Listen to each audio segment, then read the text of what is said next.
Capítulo 11.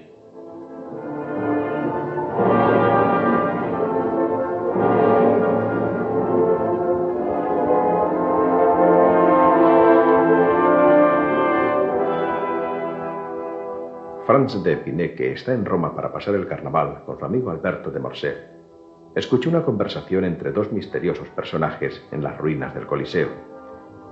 Uno de aquellos hombres le recuerda al que le atendió en la isla de Montecristo. Poco después, durante una representación en un teatro de la ciudad, descubre en un palco al mismo hombre, acompañado de una hermosa mujer griega. Y cuando un extranjero que se hace llamar Conde de Montecristo y que ocupa varias habitaciones en la misma fonda donde ellos viven, les invita a su carruaje y les cede un balcón en el Palacio Rospoli para ver el carnaval, Franz descubre que se trata de la misma persona.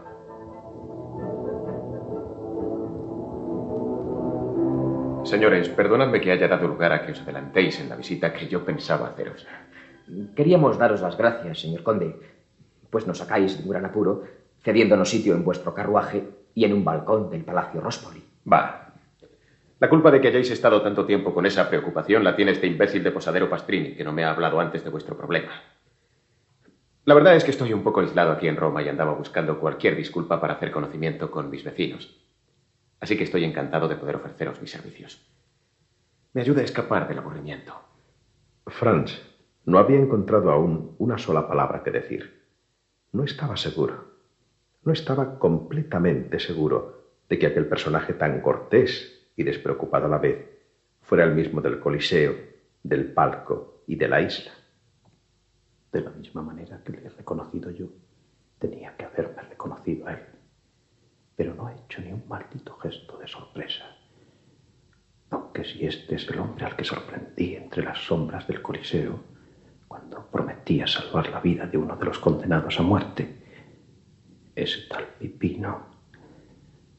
Señor conde, casi me avergüenzo, pero aún querría pediros otro pequeño favor. Estoy a vuestra disposición, ya os lo he dicho. ¿Cómo podríamos procurarnos un puesto cualquiera en la Plaza del Popolo? Ah, sí, es verdad. ¿No hay en la Plaza del Popolo una ejecución? Ni un solo músculo había parpadeado en el rostro de Montecristo. ¿Podía ser este el hombre en cuyas manos estaba la salvación de uno de los que iban a ser ejecutados esa misma tarde? El conde miraba a Franz con una atención tranquila. Sí, ahora recuerdo haber oído ayer en casa del cardenal Rospigliosi esto de las ejecuciones. Pero creo que habrá algún cambio. ¿Un cambio? Sí, no recuerdo exactamente. Pero veremos ese espectáculo. No creo que sea posible encontrar un sitio. Sí, se paga lo suficiente. Señor Bertuccio, necesito una ventana en la Plaza del Popolo para esta tarde. Vuestra Excelencia, No me digáis que es imposible. Sabéis que no lo admito. Iremos los tres. Deberéis tener, por tanto, 3 balcones. Como mande, Vuestra Excelencia. Ah, y conseguidme ahora mismo un programa de la ejecución. Supongo que eso será mucho más fácil. No es necesario. He tenido en mis manos ese programa y lo he copiado. Entonces, señor Bertuccio, podéis retiraros. Decid que nos avisen cuando esté pronto el almuerzo.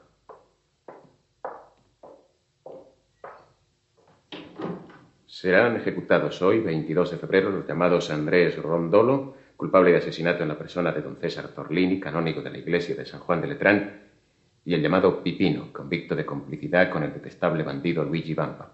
El primero será mazzolato y el segundo decapitato. ¿Y esos cambios de que hablabais? Una posible prórroga. Pero no preste demasiada atención. No me interesan los europeos en cuestión de suplicios. En ese terreno puede decirse que aún estamos en la infancia. En verdad, señor conde, se creería al oíros que habéis hecho un estudio comparado de los suplicios en todo el mundo. Poco sabrá que no haya visto. ¿Y habéis encontrado algún placer asistiendo a esos horribles espectáculos? El primer sentimiento fue el de la repugnancia. El segundo, el de la indiferencia. Y el tercero, el de la curiosidad. ¿Curiosidad por las ejecuciones? Es una palabra terrible. ¿Por qué? Una sola preocupación importante hay en la vida, y es la de la muerte. Y os diré otra cosa. Cuanto más veo morir, más fácil me parece. La muerte puede ser un suplicio, pero no una expiación. No os comprendo bien. Escuchad.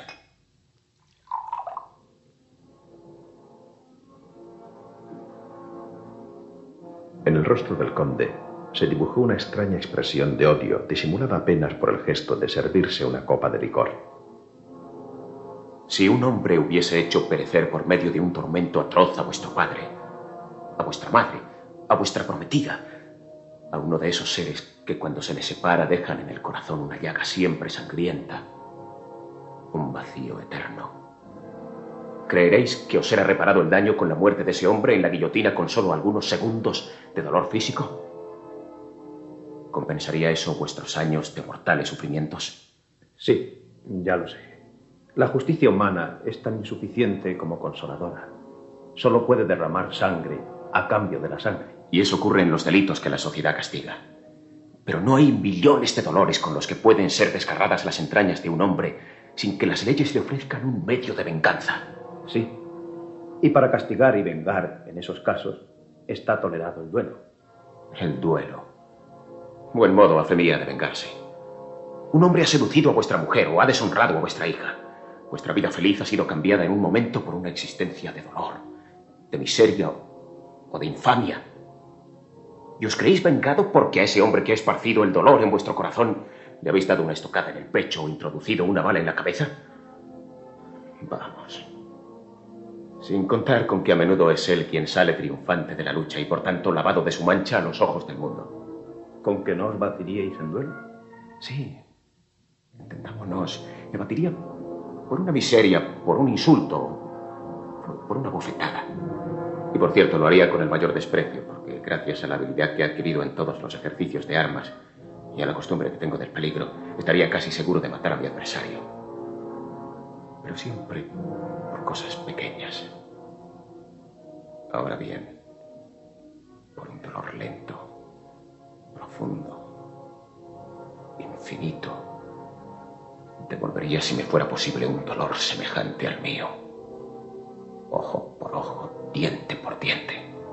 Pero con esa teoría os constituís vos mismo en juez y en verdugo. Si vos os tomáis el derecho de juzgar y de vengar, cualquiera podrá tomarse ese mismo derecho contra vos. Lo sé.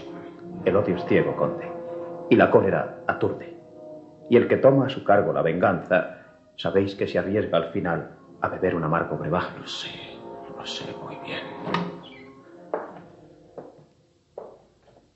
Al suo cómodo. Si me conceden este honor, están invitados a comer conmigo. Encantados.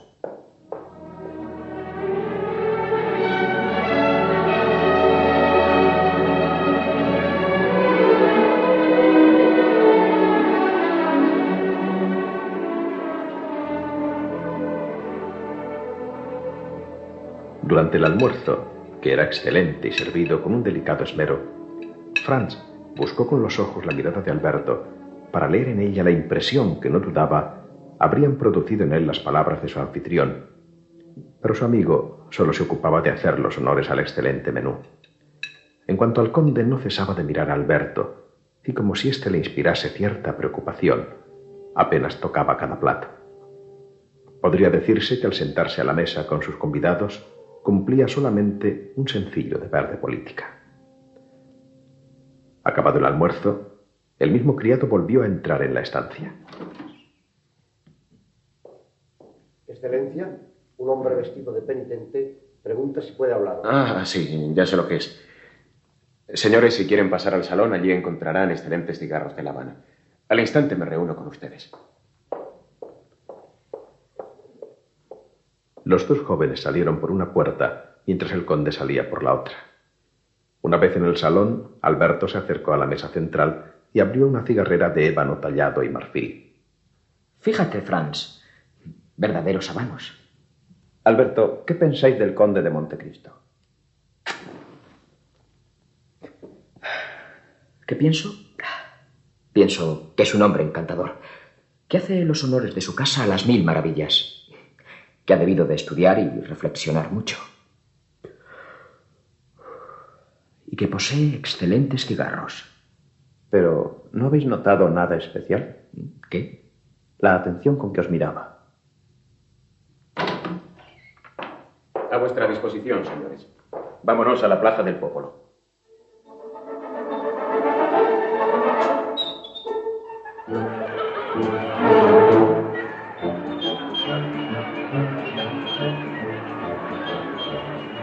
medida que se acercaban a la plaza, la multitud era cada vez más espesa.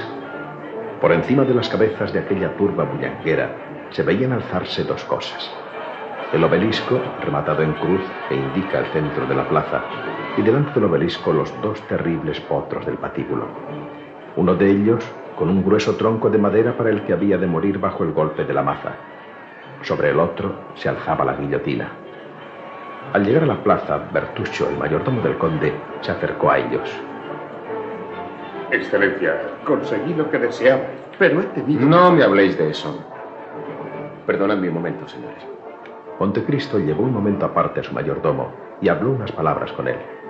Después volvió con los dos jóvenes y siguieron su camino entre la multitud. Los ojos de Franz buscaban ansiosos el palacio Rospoli.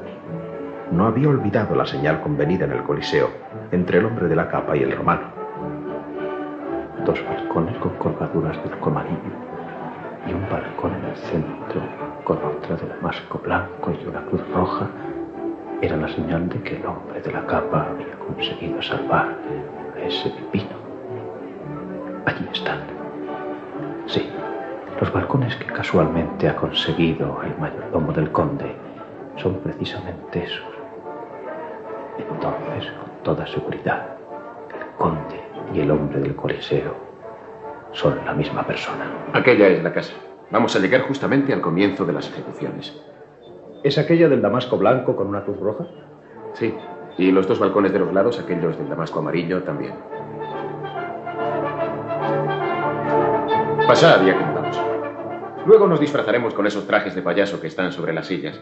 Como me habéis dejado la elección, os he hecho preparar estos. Será lo que más se lleve este año. Allí estaban unos elegantes trajes de seda blanca y azul. Pero Franz no oyó apenas las palabras del conde, porque acercándose a uno de los balcones, lo abrió, quedando asombrado por el espectáculo. Era la primera vez que Franz veía una guillotina. Sentados en el tronco preparado para la muerte por golpe de maza, dos hombres almorzaban tranquilamente charlando con la gente que se apiñaba a su alrededor. Eran los ayudantes del verdugo. Pásame la botella, que no la has pagado tú solo. Mejor sería que bebieseis agua, que luego os tiembla el pulso. Mete tu cabezón en la guillotina y te voy a enseñar cómo me tiembla el pulso. Toma.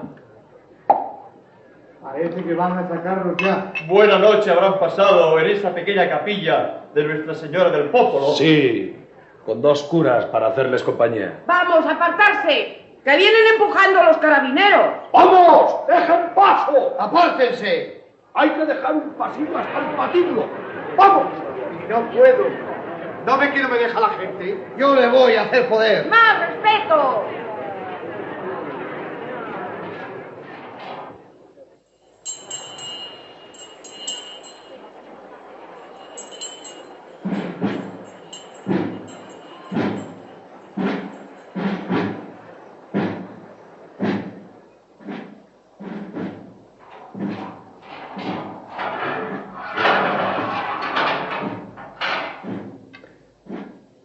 Una cofradía de penitentes, vistiendo sacos grises con dos agujeros para los ojos, apareció por la puerta de la iglesia de Nuestra Señora del Popolo. El silencio era impresionante. Delante marchaba el jefe de la cofradía. Detrás de los penitentes, un hombre de elevada estatura. Era el verdugo. Iba desnudo, excepto un calzón corto a cuyo lado izquierdo pendía un gran cuchillo. Sobre el hombro derecho llevaba una pesada maza de hierro. Detrás, en el orden en que iban a ser ejecutados, aparecieron Pipino primero y luego Andrés. Al lado de cada uno de ellos, un sacerdote. Pipino caminaba con paso firme. Sin duda debía estar avisado de su salvación. Andrés avanzaba a duras penas, sostenido por el confesor. Ese tal Pipino sabe que no va a morir. Franz se volvió a Montecristo. Esa frase era una prueba definitiva de que el conde era el mismo hombre del Coliseo. ¿Y vos cómo lo sabéis? Lo sé, simplemente. Sin embargo, todo parece anunciar lo contrario. Sí, pero de esos dos el uno pronto va a morir. Y al otro le quedan largos años de vida y perdón. Pues me parece que si el perdón ha de venir, tendrá que darse mucha prisa. La justamente necesaria. En efecto, como si la frase del conde hubiera sido una orden audible en la plaza, un penitente que parecía rezagado atravesó entre las filas y se acercó al jefe de la cofradía sin que nadie se lo impidiese, y le entregó un papel.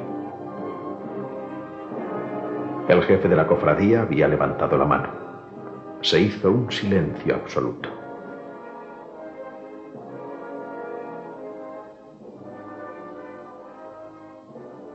El Señor sea bendecido y su santidad sea loado.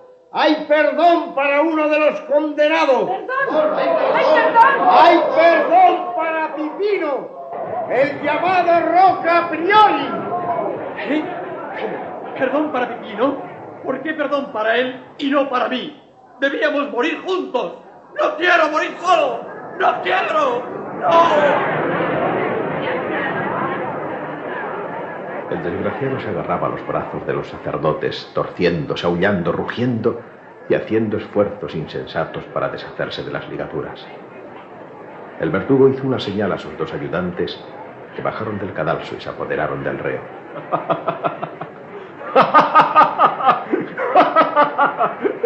Mirad bien, porque Acevía es cosa curiosa. Allí tenéis a un hombre que marchaba al patíbulo y estaba resignado a su suerte. Que iba a morir como un cobarde, es verdad.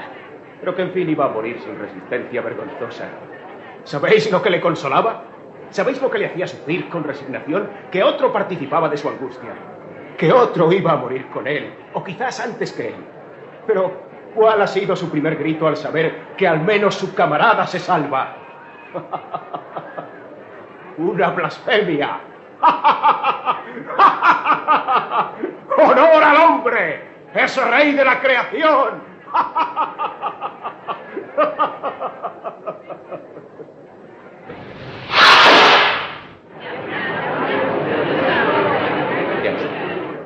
Pero Franz no había podido soportar la ejecución y estaba casi desmayado sobre un sofá. Cuando Franz volvió en sí, vio a Alberto extremadamente pálido bebiendo un vaso de agua y al conde vistiéndose ya para el carnaval. La campana de Montecitorio, que no se toca más que para la muerte del Papa y para el comienzo de la mascarada, repicaba velozmente. ¿Qué ha pasado? Nada. Absolutamente nada, como veis. Únicamente que ha comenzado el carnaval. Parece como si hubiera tenido un sueño. Efectivamente, no es otra cosa que un sueño lo que habéis tenido. Yo sí. Pero el condenado también es un sueño. Pero él ha quedado dormido, al paso que vos habéis despertado. ¿Y quién puede decir cuál de los dos es el privilegiado? ¿Y qué ha sido de Pipino? Pipino es un muchacho juicioso que no tiene ningún amor propio y que, contra la costumbre de los hombres, que se enfurecen cuando no se ocupan de ellos, se ha alegrado de que la atención general se fijase en su compañero y ha aprovechado para deslizarse entre la turba sin dar siquiera las gracias a los dignos sacerdotes que le habían acompañado. Decididamente el hombre es un animal muy ingrato y muy egoísta. Vístete ya, Franz. No nos hagas esperar.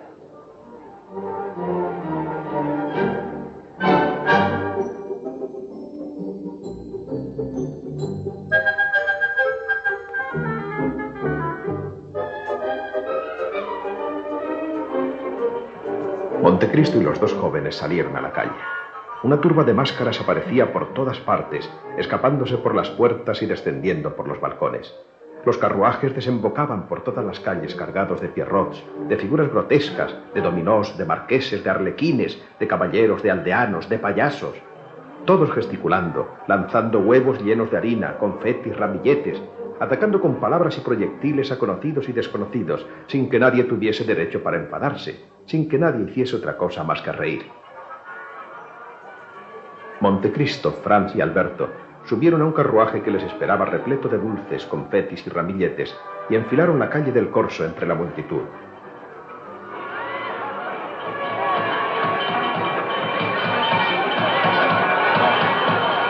¡Mirad!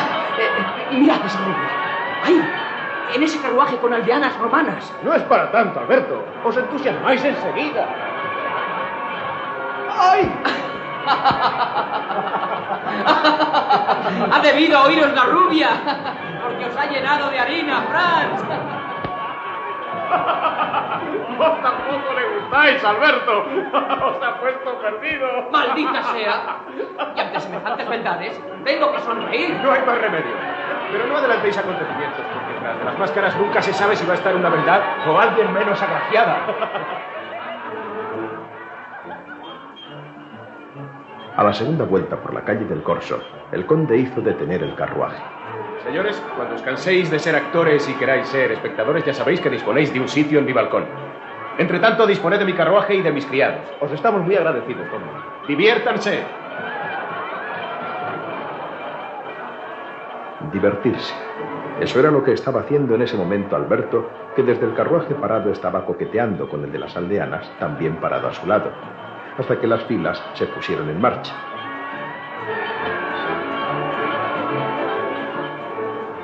Todo el resto de la tarde estuvieron cruzándose los dos jóvenes con el carruaje de las aldeanas romanas, lo que aprovechaba Alberto para coquetear siempre con la misma dama que parecía devolverle sus atenciones. A última hora de la tarde... Atención, Alberto. Ahí vienen otra vez. Aprovechad para repetir las mismas tonterías. ¡Ah, mis nobles damas, que encubrís la más acrisolada aristocracia tras vuestros disfraces aldeanos!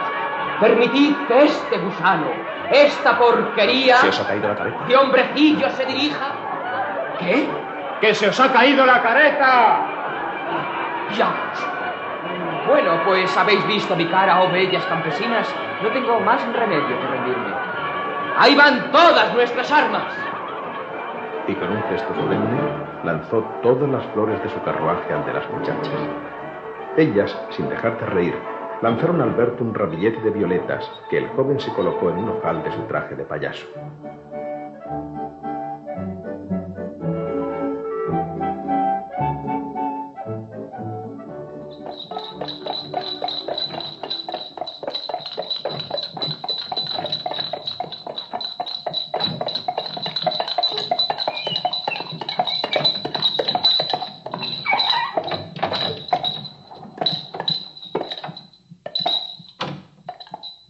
Poco después, Alberto y Franz llegaban a la fonda. Maese Pastrini, el posadero, salió a recibirles a la puerta. Estaba encargado por el conde de Montecristo de ofrecerles la llave de su palco del Teatro Argentino. Podían además quedarse con el carruaje durante todo el carnaval.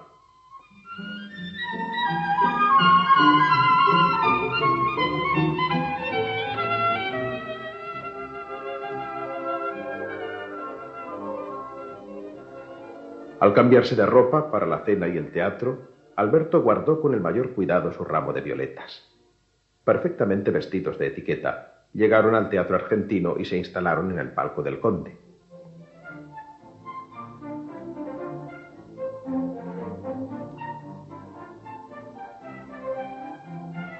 Avanzado el primer acto, entró en su palco la condesa Genoveva. Su primera mirada se dirigió al lugar en donde la víspera había visto al extraño desconocido. Al ver allí a Franz y a Alberto, les indicó con un leve gesto que deseaba hablar con ellos. Los dos jóvenes, aprovechando la costumbre de convertir los teatros en salón de reuniones, se levantaron para dirigirse al palco de la condesa. ¿Y bien? ¿Conocéis al dueño de ese palco? Sí y no. Vive en la misma fonda que nosotros. Y hemos abusado todo el día de su amabilidad, comiendo, invitados por él, y paseando por el Corso en su carruaje. ¿Cómo se llama? El conde de Montecristo. ¿Qué nombre es ese? Es el nombre de una isla que ha debido comprar. ¿Qué clase de hombre es? Un viejo amigo no hubiera hecho por nosotros lo que él. Y eso con una gracia, una delicadeza que revelan que es verdaderamente un hombre de mundo. Cuando estuvimos en sus balcones... ¿En la calle del Corso? Sí. ¿Cuáles? Los del Palacio Rospoli. ¿Pero acaso ese hombre es un príncipe oriental? ¿Sabéis lo que cuestan unos balcones en el Palacio Rospoli? 200 o 300 escudos. Decid más bien 2 o 3.000. ¡Diablos! ¿Es acaso su isla la que produce tanto? Creo que ni un solo hierbajo sirve para nada.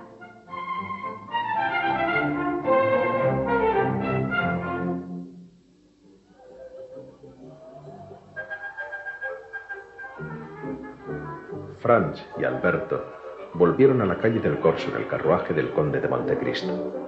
Habían cambiado su disfraz de payaso por otro de campesino para estar a tono con el atuendo elegido por las muchachas con las que Alberto había coqueteado la víspera y cuyo ramillete de violetas conservaba con sumo cuidado.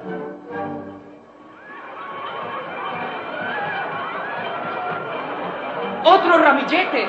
¿Quién ha sido? Aquel coche. ¡Ahí! ¡Ahí va! Llevan el mismo disfraz que nosotros ayer. ¡Cochero! A ver si conseguís acercar el carruaje a aquel de las chicas vestidas de payaso. ¡Son las campesinas, Franz!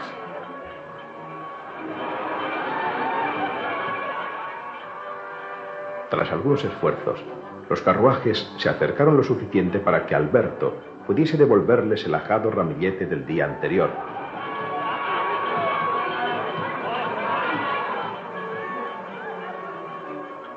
Todo el día estuvo Alberto coqueteando con las chicas que efectivamente resultaron ser las mismas del día anterior, especialmente con una de ellas, que al final del día envió un mensaje a Alberto atado a un nuevo ramillete de violetas.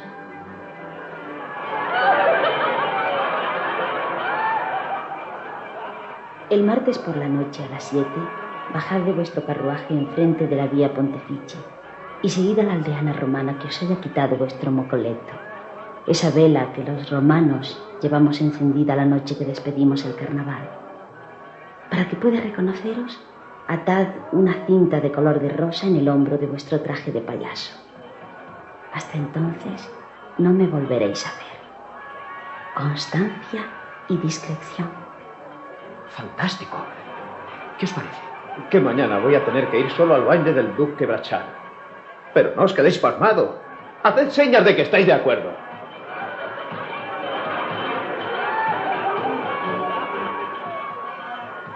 Pero al volverse Alberto, el carruaje de las muchachas había desaparecido.